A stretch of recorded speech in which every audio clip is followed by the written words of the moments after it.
Bapak Ibu, saudara sekalian, saya kira Bapak Ibu pernah mendengar dan memang faktanya ada lukisan yang harganya bukan saja ratusan miliar tapi triliun. Saya tidak tahu lukisan macam apa itu. Tetapi satu hal, saudara,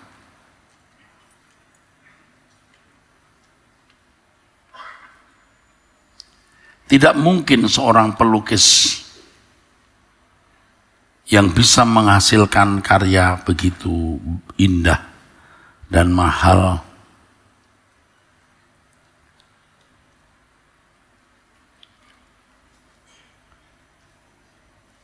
tidak belajar dalam waktu yang lama. Pasti dia telah melewati sebuah proses belajar yang lama.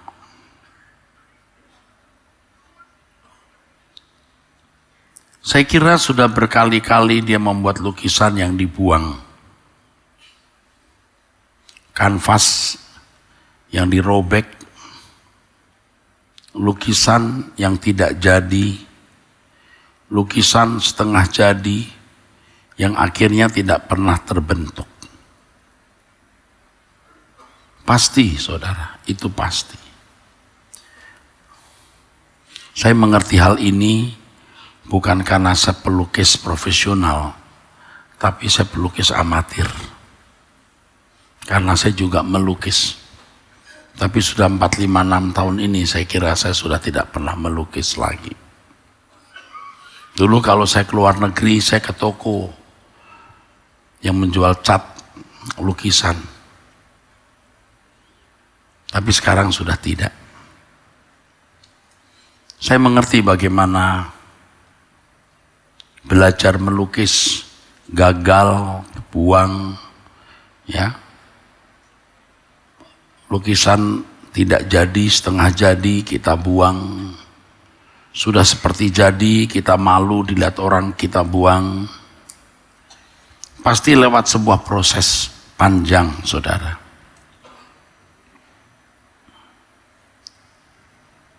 Demikian pula dengan lukisan hidup kita. Kita tidak akan bisa berhasil memiliki lukisan batin yang indah tanpa proses belajar. Pasti kita mengalami proses belajar atau harus mengalami proses belajar sampai dihasilkan sebuah lukisan yang indah di dalam hidup kita, yang berharga di mata Allah, yang menjadi inventaris kerajaan Allah dan menjadi hiasan abadi di dalam kerajaan Tuhan kita Yesus Kristus.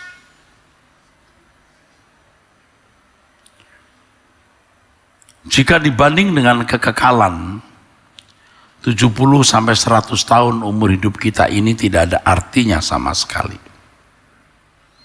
Suatu hari nanti ketika kita menutup mata dan kita melihat kekekalan, kita baru bisa menyadari betapa berharganya waktu hidup yang Allah berikan kepada kita. Yang mestinya waktu ini kita gunakan sebaik-baiknya untuk meraih kekekalan. Jadi tidak berlebihan kalau Tuhan Yesus mengatakan di Matius 6 ayat 19, kumpulkan harta di surga bukan di bumi. Tidak berlebihan kalau Paulus menulis pikirkan perkara yang di atas bukan yang di bumi. Karena 70-100 tahun umur hidup kita ini sama sekali tidak ada artinya dibanding dengan kekekalan. Bahkan tidak sebanding dengan setitik air di lautan. Tidak sebanding dengan setitik air di lautan. Artinya memang tidak ada artinya sama sekali 70-100 sampai 100 tahun umur hidup kita ini dibanding dengan kekekalan. Kalau kita benar-benar menghormati Allah dan benar-benar mau menyenangkan hatinya, kita mestinya, seharusnya kita berjuang di setiap saat hidup kita untuk memiliki wajah batiniah seperti lukisan itu ya, yang indah di mata Allah, yang tidak ternilai harganya, tidak bisa dihargai dengan uang atau apapun, saudara. Tidak bisa dihargai dengan apapun. Jadi waktu yang Tuhan berikan itu, dari jam ke jam, dari hari ke hari, dari minggu ke minggu, dari bulan ke bulan, dari tahun ke tahun, itu tidak ternilai harganya. Sangat disayangkan kalau waktu itu hanya untuk kesenangan-kesenangan fana, keinginan daging, keinginan mata, dan keangkuhan hidup. Keinginan daging, kepuasan daging, keinginan mata, barang-barang dunia yang orang lain miliki, kita juga ingini memilikinya. Dan keangkuhan hidup yaitu kehormatan atau kesombongan. Sayang sekali, saudara. Sayang sekali. Ada satu yang menggelisahkan hati saya, saudara. Benar, sungguh dari tadi saya gelisah, saya susah. Beberapa peristiwa saya dengar hari-hari ini, beberapa kejadian saya amati hari-hari ini. Tidak sedikit pendeta atau hamba-hamba Tuhan yang tidak mengenali dirinya. Saya tahu tindakan ini salah, tetapi kenapa kau lakukan hal ini?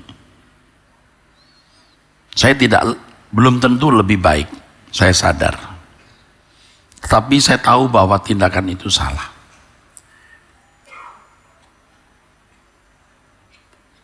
Yang saya gelisahkan adalah Tuhan seakan-akan diam.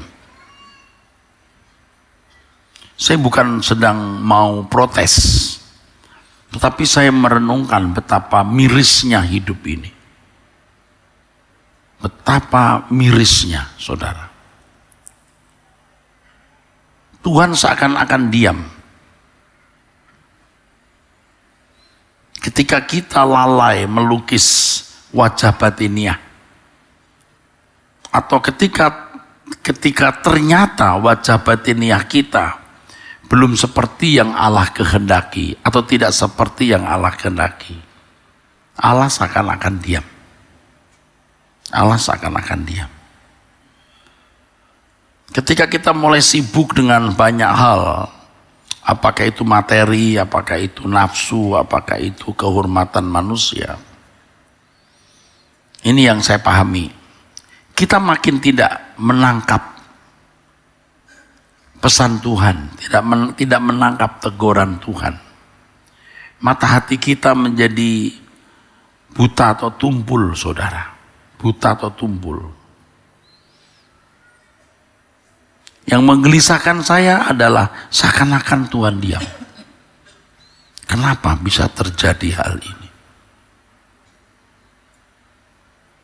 Dan hal ini menyadarkan kita untuk benar-benar serius mempersoalkan ini di hadapan Allah. Mempersoalkan keadaan kita ini di hadapan Allah. Membuka diri untuk diperiksa, membuka diri untuk dikoreksi dengan kehausan yang mendalam. Bagaimana aku menjadi seperti yang Allah kehendaki. Dan kita membuka diri untuk diperiksa Tuhan, untuk dikoreksi oleh Dia. Dan tentu kita bersedia berubah. Yang berusaha seperti ini, itu tidak mudah berubah, saudara. Apalagi yang sibuk. Mungkin sibuknya bukan di dunia sana, sibuknya di pelayanan. Sibuknya dengan kegiatan gereja. Tetapi di dalam kesibukan gereja itu, saudara, banyak agenda pribadi. Saya mengerti karena saya pendeta dan saya sudah terjerembab di kubangan itu, saya mengerti. Nah, Tuhan seakan-akan diam di situ.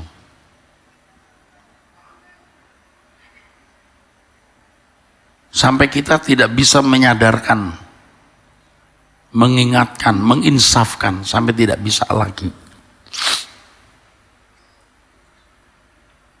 Yaitu urusan orang lain, Pak, nggak usah dipikirin. Oh ya, urusan orang lain, tapi kita berduka saja. Dan itu juga bisa kita kenakan dalam diri kita. Jangan-jangan kita dalam keadaan yang tidak benar atau tidak tepat, tapi kita tidak sadar. Tujuan saya mengatakan ini kepada saudara adalah kalau seorang rohaniwan bisa berkeadaan tidak kenal dirinya, termasuk saya dulu, saudara. Hari ini tentu saya belum sempurna, tapi saya berusaha untuk belajar memeriksa diri. Kalau seorang rohaniwan seperti saya bisa tidak mengenal dengan benar dirinya, dan keadaan kadang-kadang makin memburuk, tapi Tuhan seakan-akan diam, betapa mirisnya hal ini. Sampai ketika kita berbalik, kita bertobat, kita bersungguh-sungguh, itu pun tidak mudah kita bisa mendengar suara Allah. Tidak mudah kita mengenali diri kita, tidak mudah. Harus tekun terus. Tidak memiliki agenda lain dalam hidup ini kecuali bagaimana aku menjadi seorang yang berkenan di hadapannya. Dan kita kadang-kadang ya, seperti berjalan di tempat, wah kok gak maju-maju. Tapi kita harus bertekun. Bukan makin hari makin lemah, tapi makin hari kita makin bersemangat untuk menjadi seorang yang seperti lukisan indah di mata Allah. Karena kekristenan itu, saudara, kita bukan hanya diberi Tuhan kemampuan untuk bisa, kita bukan hanya bisa membedakan antara yang baik atau jahat ya.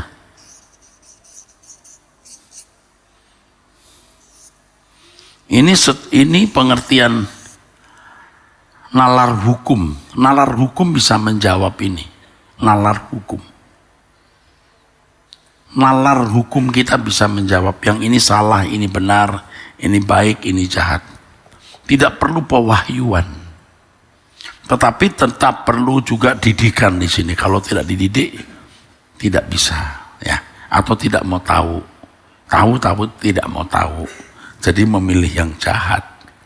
Nah, ini kita bukan saja diberi kemampuan mengerti apa yang baik dan jahat, tapi kita untuk bisa menemukan apa yang berkenan atau tidak.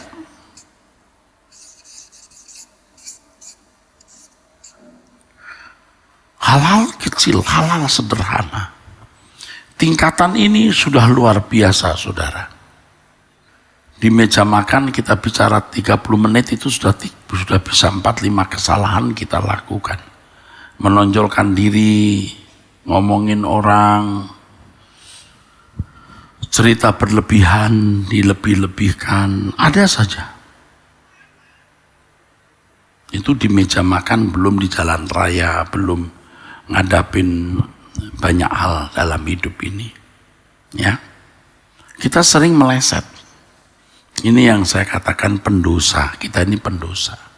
Tapi kalau kita mau serius menjadi seorang seperti lukisan yang indah, kita akan diberi Tuhan kepekaan itu. Akan diberi Tuhan kepekaan. Kita akan bisa melihat kemelesetan-kemelesetan kita di sini. Terus belajar untuk menemukan kemelesetan-kemelesetan tersebut. Kalau sudah meleset, kita sadar besok meleset lagi. Dan kadang-kadang di kesalahan yang sama. Karena kesalahan itu hanya kita yang tahu. Dan itu bukan suatu kesalahan menurut kita dulu. Dulu kita tidak pandang itu kesalahan. Itu memang irama. Ada orang kan yang suka cerita tentang kehebatan dirinya. Ada orang yang suka cerita dilebih-lebihkan. Dan itu jadi iramanya. Ini belum soal temperamen ya. Belum soal yang lain ya. Saudara mengerti maksudnya? Amin. Dan itu menjadi irama. Menjadi irama. Coba saudara temukan itu. Ini yang melanggar moral ini pun jadi irama juga. Kalau orang sudah terbiasa berbuat salah, dia akan terbelenggu dengan kebiasaan tersebut. Kebiasaan di dalam dagingnya, kebiasaan di dalam jiwanya di sini. Di sini lebih tipis. Tapi kita juga masih terjerembab juga. Seringkali kita salah di sini. Saya katakan, jangankan pada waktu kita ngobrol di kafe misalnya atau di meja makan, di mimbar pun kita bisa melakukan kesalahan. Ini tempat pendeta mengaktualisasi diri.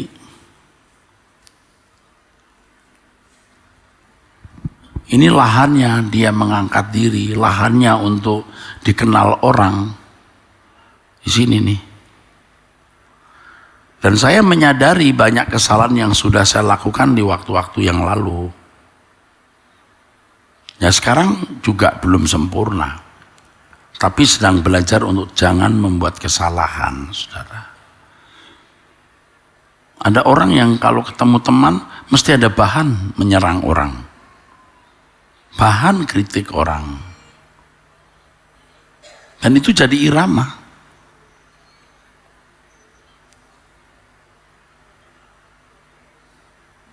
Saudara mengerti maksud saya? Kita harus bisa menemukan itu dan berubah. Dan berubah.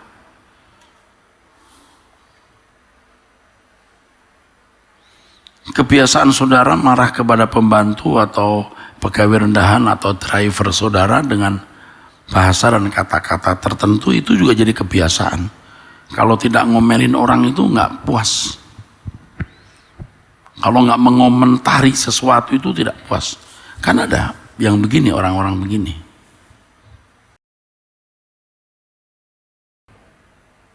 Itu lukisan yang tidak indah, saudara. Lukisan yang kurang baik. Tapi kalau kita sudah mulai belajar untuk merubah diri di sini, kita akan menemukan di sini profil.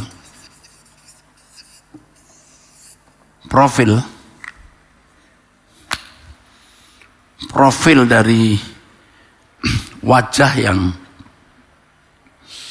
mestinya bisa kita capai. Saya percaya Roh Kudus akan menolong kita untuk menemukan profil kita. Profil kita. Saya percaya Roh Kudus akan menolong kita. Ini bukan saya dapat dari buku, nggak ada buku nulis begitu. Kalau ada kebetulan ini sama. Saya mengalami. Mestinya aku menjadi seperti ini. Tapi belum kita capai.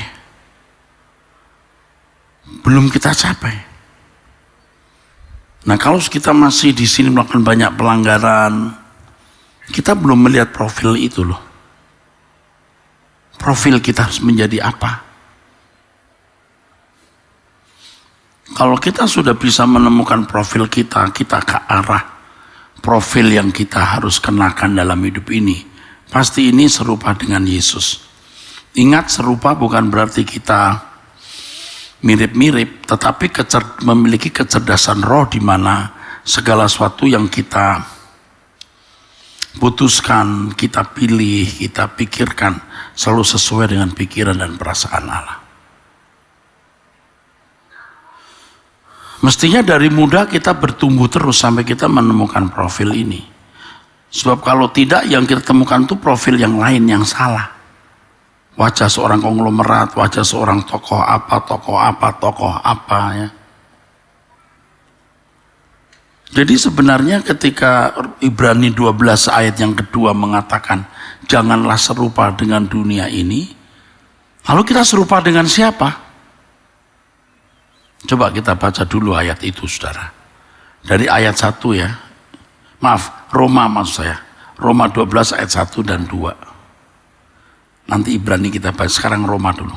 Roma 12 ayat 1 dan 2. Karena itu saudara-saudara, demi kemurahan Allah aku menasihatkan kamu. Karena Allah sudah memberikan kemurahannya. Karena Allah sudah memberikan potensi. Dan potensinya itu tidak terbatas. Tergantung sejauh mana kamu mau meneguk, meraih potensi tersebut. Ya, meneguk dan meraih potensi tersebut. Saudara pasti kan mengalami suatu hari hidup terasa kosong. Mau bikin apa ya? Ada potensi yang tidak terbatas yang Allah sediakan yang kita bisa raih. Dan itu akan merubah kita. Dan itu akan membangun harta kekal atau harta abadi kita. Demi kemurahan Allah. Allah sudah menyediakan kemurahan. Dengan kematian Yesus di kayu salib. Dengan eksosia kuasa yang dia sediakan. Itu potensi yang tidak terbatas. Dan kita bisa mengalami realitas itu. Ya, terus. Supaya kamu mempersembahkan tubuhmu sebagai persembahan yang hidup, yang kudus dan yang berkenan kepada Allah. Itu adalah ibadahmu yang sejati. Artinya tidak ada yang kamu sisakan. Segenap hidupmu harus kamu pertaruhkan. Dan ini yang sulit, saudara, dibahasakan. Karena juga memang sulit dihayati. Bahwa kita hanya boleh memiliki satu agenda dalam hidup ini. Menjadi orang yang berkenan kepada Allah.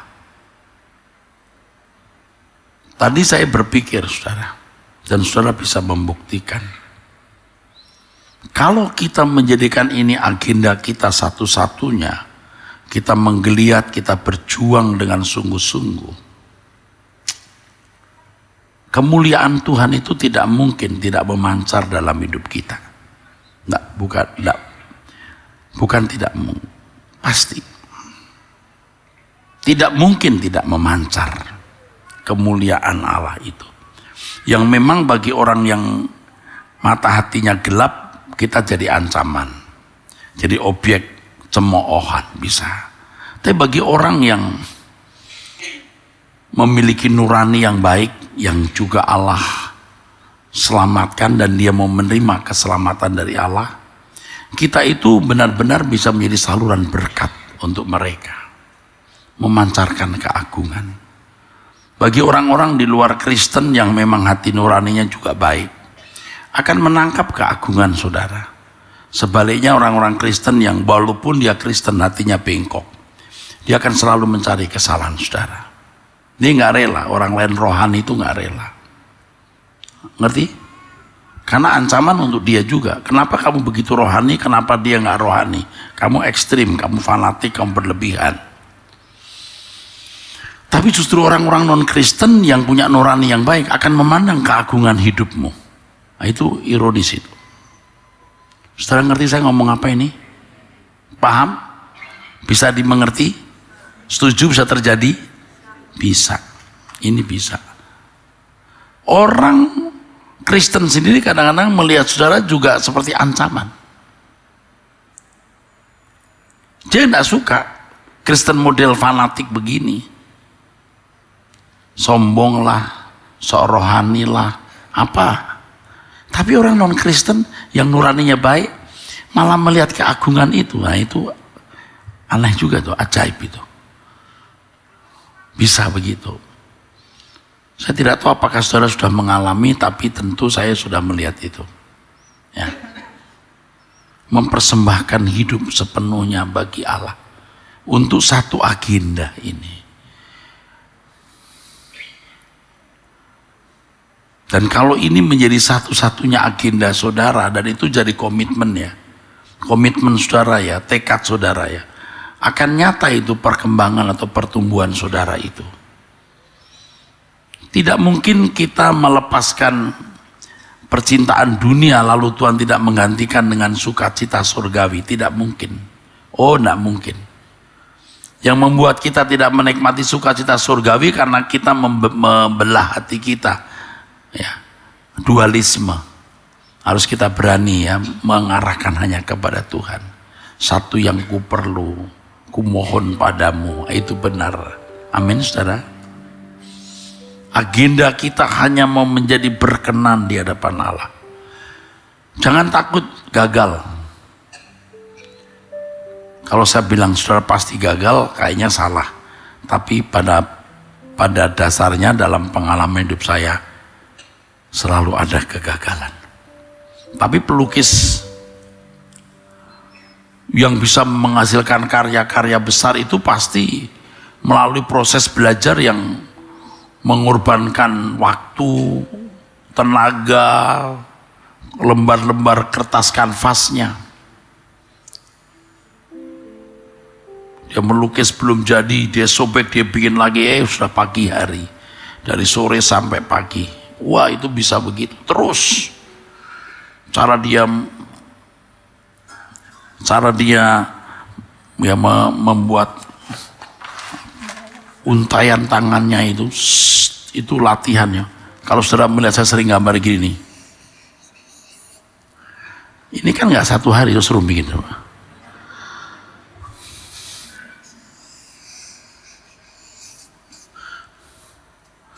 Ini belum saya teruskan. Kalau saya teruskan jelek jadinya, karena sudah tidak pernah melukis lagi. Tapi dari saya lihat kalau saya membuat bulatan, bulat, nggak selalu. Nah itu tangan pelukis memang. Tapi saya bukan pelukis profesional, saya amatir. Tapi itu pun juga latihan-latihan. Dulu waktu masih kecil, saya punya buku-buku yang kecil itu saudara, yang putih, buku gambar. Saya bikin komik. Cat gitu. Pada kata-katanya, saya komik, saya lihat Ganesh, ya, saya lihat Hans, Jair, saya tahu pelukis-pelukis itu, gitu ya. Jadi saya melihat saya ngelukis sendiri, begitu saudara. Tapi tidak jadi pelukis akhirnya, karena tidak melukis lagi. Coba kalau saya terus melukis, hari ini mungkin tidak pendeta Erastus, saya pelukis Erastus. Nggak apa-apa. Jadi pelukis jiwa sendiri dulu. Saudara harus punya tekad, aku mau berkenan, aku mau hidup tidak bercacat, tidak bercela. Aku mau hidup suci, sempurna seperti Bapa, serupa dengan Yesus. Jangan saudara tidak memiliki tekad ini. Kalau Tuhan berkata kamu harus sempurna, kan jelas arahnya. Kalau kita berkata kita harus serupa dengan Yesus, kan jelas arahnya. Arahnya jelas. Kita harus punya komitmen, tekad. Dan jangan takut gagal. Kan ironis saudara. Saudara ingin mencapai satu pencapaian, apakah itu jumlah uang, apakah gelar, atau sesuatu ya, juara gitu, juara bulu tangkis atau juara apa gitu ya. Orang berani ya membayar harganya dan tidak takut gagal. Nah, kenapa untuk kesucian hidup dan keberkenanan di hadapan Allah Anda tidak berani berkomitmen? Karena menganggap bahwa lukisan hidup itu tidak berharga dibanding menjadi juara apa, dibanding dengan menjadi konglomerat atau orang kaya, dibanding dengan menjadi seorang yang bergelar atau berkedudukan tinggi. Karena tidak menghormati Tuhan di sini. Dan orang-orang seperti ini ya memang akhirnya tidak disentuh oleh Allah. Seakan-akan Tuhan tidak ada. Seakan-akan Tuhan tidak campur tangan. Seakan-akan Tuhan diam, saudara. Jangankan saudara, saya pendeta di tengah-tengah pelayanan gereja, di tengah-tengah kesibukan berorganisasi di dalam gereja, memberikan khotbah seminar, tapi meleset. Agenda pribadi banyak di dalamnya, ya. Agenda pribadi mendominasi. Itu pun juga jadi buta saya. Nggak kenal diri saya dengan baik. Lakukan kesalahan bukan hanya di luar gereja, di mimbar. Dengan segala keangkuhan, kesombongan, aktualisasi diri di mimbar. Aduh, saudaraku. Dan Tuhan seakan-akan diam. Pasti dia bicara, bukan dia diam. Seakan-akan dia pasti bicara. Kita mesti mendengar dia bicara. Kalau saudara mikirnya itu duit atau keberhasilan yang lain dengan segala kesenangannya, saudara menutup telinga terhadap suara Roh Kudus. Anda menutup matamu terhadap pandangan Tuhan, penilaian Tuhan terhadap diri saudara. Jadi kalau saudara mau, sebelum terlambat saudara, miliki komitmen untuk hidup tidak bercacat, tidak bercela. Miliki komitmen untuk berkenan di hadapan Allah. Miliki tekad. Jadikan ini agenda hidup saudara. Di tengah kesibukan bekerja, mengatur pekerjaan, bertanggung jawab atas keluarga dengan segala tanggung jawab yang lain, agendaku hanya satu, berkenan di hadapan Allah. Anda tidak bisa berkenan di hadapan Allah hanya di dalam ruangan, kan? Tidak bisa. Anda harus terjun di tengah-tengah masyarakat dengan segala masalah hidup yang saudara hadapi. Di situ saudara belajar untuk melakukan apa yang Allah kehendaki untuk kita lakukan. Berjuang melalui semua kegiatan hidup itu, kita menyatakan kecintaan kita kepada Tuhan melalui semua itu. Berani saudara? Saudara lihat saya aneh? Berani? Kita mari. Kita sungguh-sungguh. Makanya lagu yang kita nyanyikan akhir-akhir ini itu indah ya. Lebih dari, amin. Selalu melakukan kehendak Bapa, dari waktu ke waktu, dimanapun berada, selalu menyenangkan hatimu Bapa. Saudara, kan kita mempercayai Allah yang tidak kelihatan pun juga harus butuh keberanian, saudara ya. Kalau kita menghadapi orang-orang Eropa yang sudah tidak beragama dan tidak bertuhan, atau beragama tapi tidak bertuhan, orang-orang ateis, dan mereka mencoba untuk menyerang kita, biasanya serangannya ditujukan pada usaha mereka mengkritik kita supaya kita bisa membuktikan Allah itu ada. Nah, kita bagaimana membuktikan Allah itu ada? Waktu saya muda, saya mendengar bagaimana orang-orang komunis ateis mengajarkan anak-anak bahwa Allah itu tidak ada. Ya, coba sekarang kau minta Tuhan minta permen atau coklat, ayo berdoa. Nggak dapat. Sekarang kamu teriak Stalin minta coklat, kamu sebut Stalin minta coklat, dikasih coklat. Maka Tuhan nggak ada, Stalin yang ada. Betul ya, pendidikan begitu. Waktu muda saya mendengar begitu. Sekarang kalau kita ditantang, kalau Tuhan ada buktikan. Nah, di Indonesia tidak ada orang berani begitu karena semua orang di sini harus percaya adanya Tuhan. Karena sila pertama kita ketuhanan yang Maha Esa. Tapi kalau kita jujur saudara, dari sekian banyak saudara ini, berapa yang betul-betul membuktikan Allah itu ada? Siapa ya? Berapa banyak yang mengalami Allah itu ada? Nah, tidak banyak. Cuman saudara tidak berani, tidak beragama, atau tidak berani, tidak bertuhan. Masih ada satu naluri, Tuhan itu ada. Yang karenanya saudara ke gereja. Ada feeling Allah itu ada. Makanya saudara ke gereja. Tetapi feeling itu tidak stabil. Bahkan kadang-kadang lemah. Buktinya apa? Gampang buktinya. Tidak semua ya, sebagian saudara. Buktinya begini. Anda lewat jalan gelap takut setan. Lebih takut lebih percaya ada setan daripada percaya ada ada naluri Tuhan itu ada. Tapi di tempat gelap hantu lagi. Hantu, kenapa enggak? Tuhan.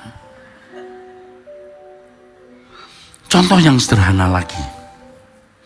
Saudara punya naluri Tuhan itu ada dan di mana-mana. Amin.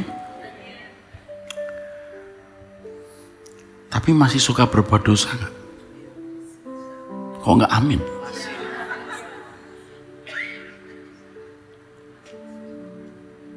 Saudara mengerti? Saya bicara ini kan faktual, betul?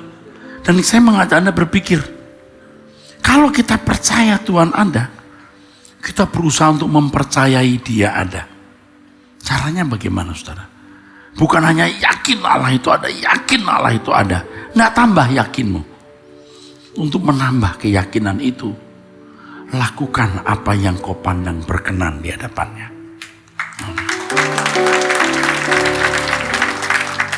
Yang ini pasti Tuhan gak berkenan. Yang ini pasti Tuhan berkenan. Yang tadi itu. Antara yang baik dan jahat. Lakukan yang baik. Tidak ada yang lihat. Yang lihat dirimu sendiri.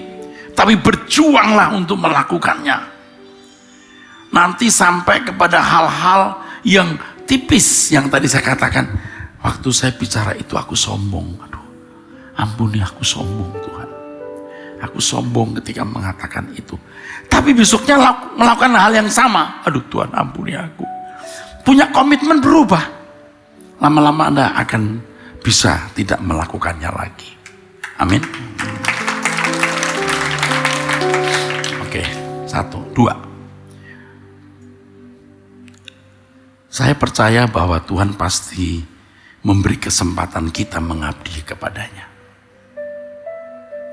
Berbuat sesuatu bukan hanya tidak melakukan kesalahan itu secara defensif, tapi sekarang secara ofensif. Apa yang Tuhan kehendaki harus kulakukan? Nah, sampai hari ini pun saya masih bertanya, apa yang harus kuperbuat ya Tuhan? Apa yang harus kulakukan? Saya masih tanya, bagian mana dalam hidupku yang kau ingini tapi tidak kuserahkan? Istilahnya ada isak-isak yang belum kusembelih di mezbahmu. Nah, kadang-kadang Tuhan menghendaki sesuatu yang kita miliki. Terus terang kita berat, kita pura-pura nggak dengar. Seakan-akan Tuhan berkata yang itu. Kita, yang mana? Yang mana Tuhan? Yang mana Tuhan?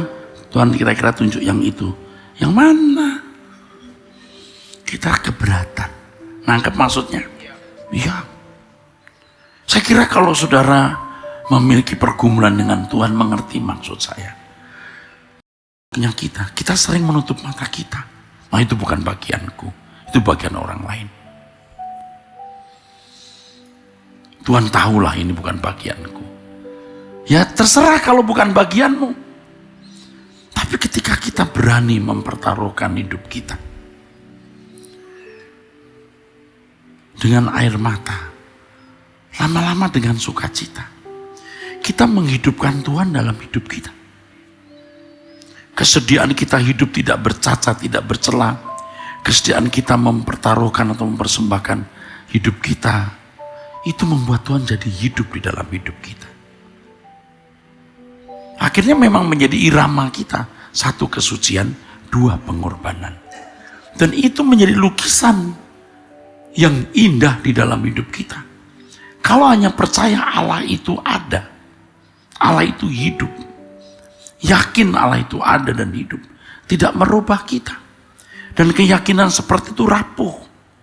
Tadi saya beri contoh. Jalan di tempat gelap. Lebih percaya ada hantu daripada Tuhan. Percaya Tuhan ada. Tapi kita sembarangan membicarakan orang. Ya, kita masih suka melakukan hal yang Tuhan tidak berkenan. Seakan-akan Tuhan tidak ada. Laku kita, ku taruh Tuhan di mataku. Itu waktu di gereja. Waktu di gereja, ku taruh Tuhan di mataku. Begitu pulang, tak kulihat Tuhan di mataku. Itu saya lakukan. Tuhan, kenapa aku buat kesalahan itu? Aku menyanyi, ku taruh Tuhan di mataku. Kalau Tuhan bisa ngomel, dia bilang, Erastus, matamu di mana?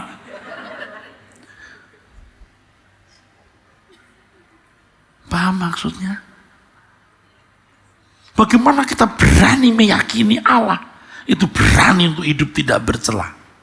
Nanti Tuhan akan pimpin dari hal-hal sederhana antara yang baik dan jahat, ya. Sampai kita bisa menemukan apa yang berkenan dan yang tidak berkenan. Sampai kita melihat profil yang harus kucapai.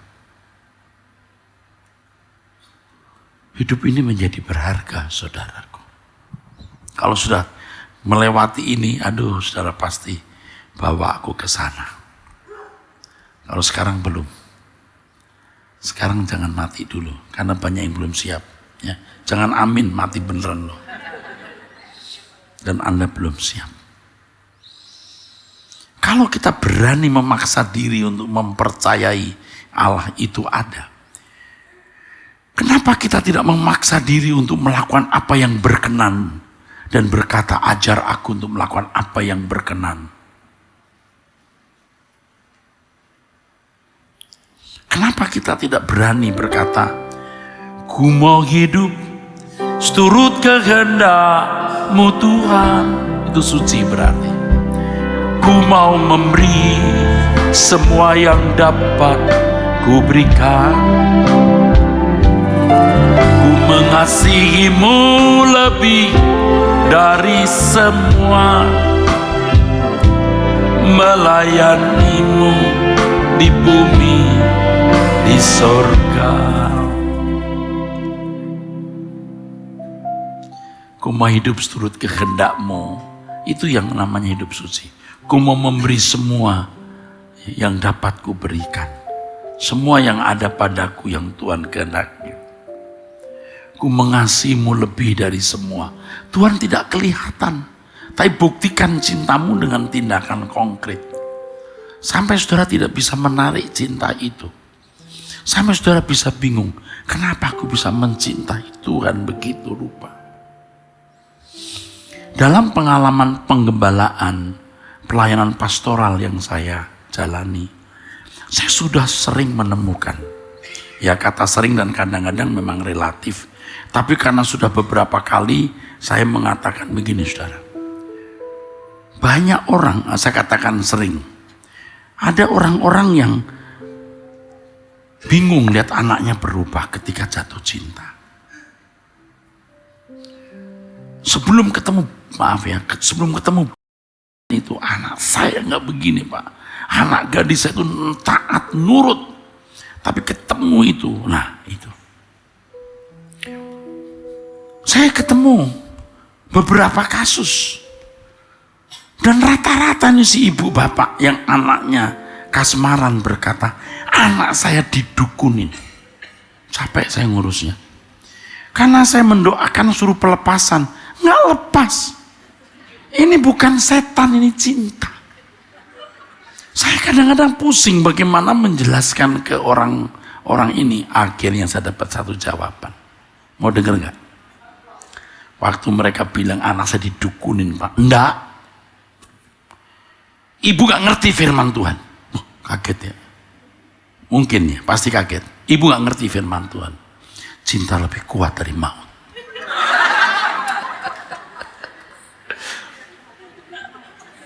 Loh itu benar. Maka jangan menggerakkan cinta sebelum waktunya. Iya. Dan jangan menggerakkan cinta ke objek yang salah. Sudah terlanjur jatuh cinta. Aduh. Telek ayam, tai ayam, rasa coklat Holland. Saudara kan kadang-kadang melihat orang-orang yang ganteng, tapi sebelahnya berantakan ini perempuan. Lebih cantik pembantu rumah tanggaku daripada perempuan ini. Kok mau ini pria? Atau, waduh, prianya jelek, berantakan, warnanya cantik. Kita nggak bisa pikir kenapa. Kadang-kadang jatuh cinta ke pria yang pekerjaan tidak jelas, ekonomi tidak jelas. Itu kan misteri cinta. Kenapa? Dia menggerakkan hatinya untuk mencintai. Jadi kalau sampai orang tua larang, dia bisa pilih orang daripada orang tuanya. Orang tuanya membesarkan dari kecil sampai besar, dia nggak lihat. Dia dapat warisan, tidak apa-apa. Dijagai, ditutup semua pintu. Wah, nekat dia keluar dengan lagu Ku Kalahkan Musuh dan melompat tembok. Aduh, nggak pakai. Langsung ditutup semua pintu, langsung dibuka jendela. Loh, ada tembok belakang, Ku Kalahkan Musuh dan melompat tembok, dilompat tembok sampai di luar. Ku menang, ku menang.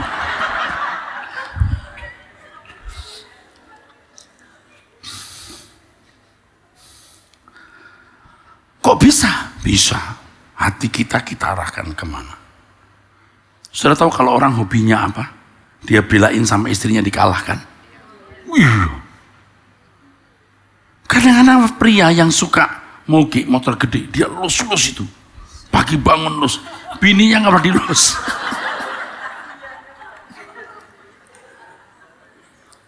Dia cinta moge.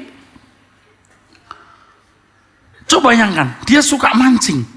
Dia nggak takut masuk angin. Kerokan tiap hari. Mancing terus. Aduh, sampai temannya bilang, kamu kenapa tiap hari kentut terus? Mancing, masuk angin. Dia nggak bisa nggak mancing. Hobinya mancing. Atau hobi yang lain. Belum kalau menyangkut daging. Wah, lebih lagi, saudara. Lebih lagi. Kan ini gembala ya, sudah sering dengar cerita orang ya.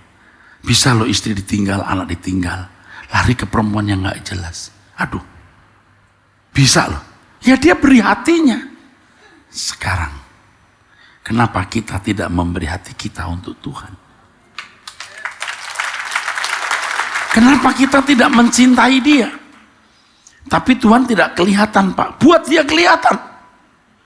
Dia seperti tidak ada, tidak hidup. Buat dia kelihatan, buat dia hidup. Dengan cara apa? Hidup suci. Dan Alkitab berkata, orang yang suci hatinya akan melihat Allah. Di sini, bukan dengan mata, dengan hati. Kalau kita sudah terlanjur mempertaruhkan hidup kita untuk Tuhan, aduh, kita akan keranjingan, kasmaran dengan Tuhan. Kayak orang main judi. Sudah terlanjur taruh duit terus. Iya, akhirnya dia keranjingan. Jadi seperti edik.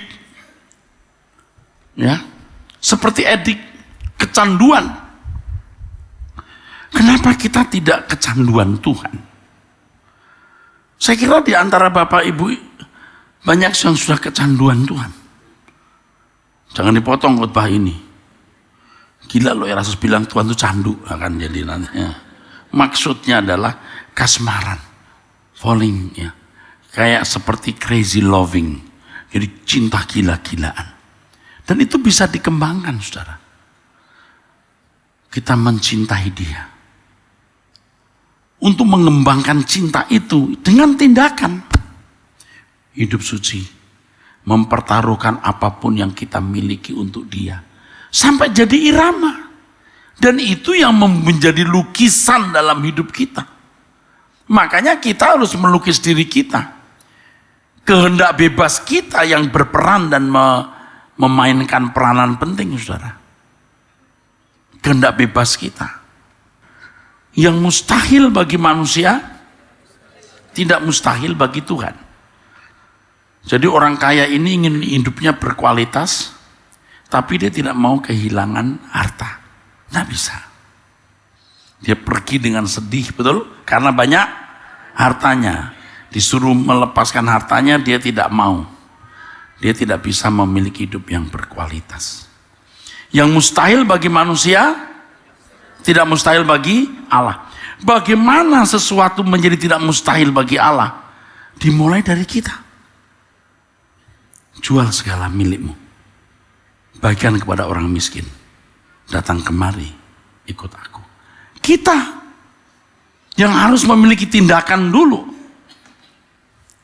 Aku berniat tidak mencintai dunia. Aku berniat hanya mencintai Tuhan. Mencintai Bapa di surga. Dimulai dari kita dulu, saudara. Yang mustahil bagi manusia, tidak mustahil bagi Allah. Tetapi ketika kita tidak menyerahkan hidup kita sepenuh bagi Allah, tidak punya tekad yang bulat, mustahil bagi Allah. Nggak ada yang amin. Bingung, ini khotbah nggak pernah kita dengar nih Pak. Mustahil bagi Allah. Mustahil bagi Allah. Allah tidak bisa mengerjakan penggarapannya atas hidup kita. Karena kita tidak memberi diri digarap. Karena Allah bekerja dalam segala hal, mendatangkan kebaikan bagi yang mengasihi. Tidak mengasihi nggak bisa digarap. Yang mustahil bagi manusia tidak mustahil bagi Allah. Bagaimana sesuatu yang mustahil itu menjadi tidak mustahil? Allah bisa mengerjakan kalau kita memiliki langkah. Tapi Pak, menyerahkan harta, tidak mencintai dunia, itu sesuatu yang sulit. Oh iya, tidak ada barang bagus harga murah. Tapi kalau kita nekat, bisa. Kita menembus batas. Bisa. Nah, dicari orang-orang yang memiliki kenekatan seperti ini untuk Tuhan yang tidak kelihatan. Kalau untuk sesuatu yang lain, orang berani nekat. Kenapa untuk Tuhan tidak nekat? Coba lihat kalau orang kecanduan narkoba, jadi cerdas mencuri, cerdas nipu, nekat untuk dapat uang. Kalau kita cinta Tuhan, kita juga bisa nekat, tentu nekat positif. Nah, kenapa kita tidak memilih ini? Dan pilihan kita itu sangat menentukan, saudara, lukisan jiwa kita. Jadi ketika kita berkomitmen untuk menemukan Allah hidup suci, menyerahkan segenap hidup tanpa batas, jangan takut tidak bisa memenuhinya. Jalani dulu, Dia akan memimpin kita. Saya beritahu ya, karena saya punya pengalaman panjang dalam pelayanan. Saya sering menemukan hamba-hamba Tuhan, aktivis gereja, pengerja-pengerja yang mandek, mentok. Dia merasa sudah membantu pelayanan, sudah mentok. Saya nggak tahu gimana menjelaskan ke orang-orang ini. Hei, bantuan pelayananmu secara organisasi itu nggak ada artinya. Yang begini bisa dikerjakan semua orang. Jika tidak disertai kesediaanmu mencintai Tuhan dan melakukan apa yang benar di mata Allah seperti yang saya khotbahkan ini. Amin. Anda ngerti maksud saya? Anda ngerti? Anda bisa melihat itu? Oh, sudah mentok. Dan ini juga untuk saudara-saudara sekalian yang rajin ke gereja.